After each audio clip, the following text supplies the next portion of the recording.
সোমবার সকাল আনুমানিক 8 ঘটিকায় ক্রান্তি থেকে উদলাবাড়ি যাওয়ার জাতীয় সড়ক আপালচাঁদ জঙ্গলের কৈলাসপুর চা বাগান ফ্যাক্টরি ঢোকার সামনের মোড়ে এই মর্মান্তিক দুর্ঘটনাটি ঘটে। ঘটনা প্রসঙ্গে জানা যায়, ক্রান্তি ব্লকের রাজাডাঙ্গা গ্রাম পঞ্চায়েতের চেংমারি গেট এলাকার বাসিন্দা তপন রায় বাইকে করে প্রতিদিন রাজমিস্ত্রি কাজে উদলাবাড়িতে যান।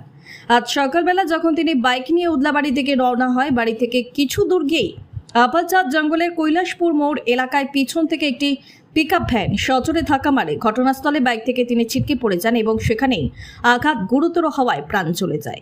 এদিকে পথ চলতি মানুষেরা ঘটনাটি দেখে এক এক করে দাঁড়িয়ে পড়েন এবং তড়িঘড়ি তারা ক্রান্তি আউটপোস্টে খবর দেন।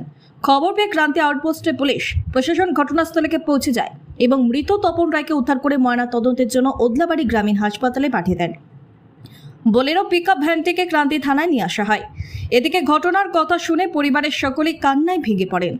তপন রায় একমাত্র কর্তা, যিনি রাজমিস্ত্রি কাজ করে পুরো পরিবারটিকে সামলান। আজ তপন রায়কে হারিয়ে পুরো পরিবার দিশেহারা হয়ে পড়েছে।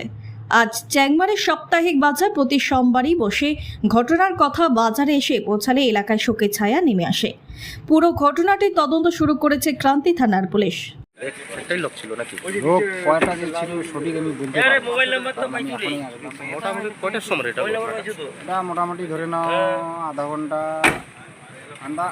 আগে হবে। আধা ঘন্টা আগে। আধা ঘন্টা আর ওই বাইকে কয়জন ছিল? বাইকে মনে হয় একাই ছিল। একাই ছিল। আচ্ছা, শুনলাম যে লোকটা মারা গেছে নাকি? আর লোকটা সাক্ষাৎ দিয়ে দিল। লোকটা কোথায় গেল? এখন তো অ্যাম্বুলেন্সে করে মালবাজার ক্রান্তি ফাঁড়ি নিয়ে সে মালবাজার ফাঁড়ি নিয়ে যাচ্ছে। এখন পুলিশ এখান থেকে কী করবে পুলিশ। না, লোকটা কোথায় গেল? লোকটা তো আমাদের চেংমারি গেটের। চেংমারি গেটের নাম জানা আছে? নামটা বলতে তপন রায়। তপন রায়। ব্রহ্মপুরে দীর্ঘ কয়েক বছর ধরে অত্যাধুনিক সুবিধার সাথে শেহান বিমল রায়ের নেতৃত্বে টিচার রতন রায় কারাটের প্রশিক্ষণ দিয়ে চলেছেন। আগ্রহী অভিভাবক তাদের বাচ্চাদের অ্যাডমিশনের জন্য আজই যোগাযোগ করুন। আমাদের নাম্বার 9678190076।